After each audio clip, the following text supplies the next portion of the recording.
Ang hatol na ito mula sa Diyos ay magiging mas nakakatakot kaysa sa anumang bagay na naranasan ng mundo.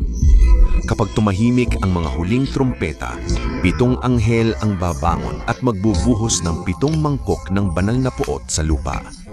Ang unang mangkok ay tatama sa mga may tatak ng halimaw.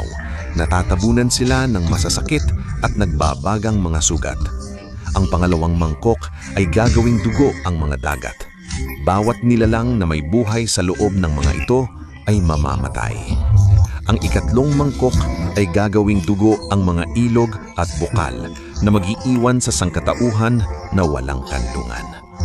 Pagkatapos ay ibinuhos ang ika-4 na mangkok at pinainit ng araw ang lupa ng walang awang at hindi mapigilang init. Sa ika-5 mangkok, ang trono ng Antikristo ay nawasak.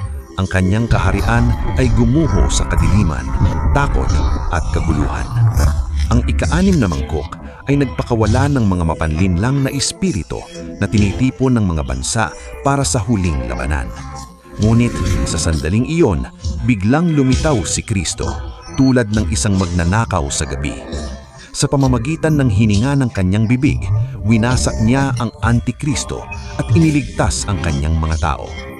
Pagkatapos ay dumating ang ika-7 mangkok. Ang lupa ay nayanig, ang mga bundok ay naglaho at ang malalaking graniso ay bumagsak mula sa langit.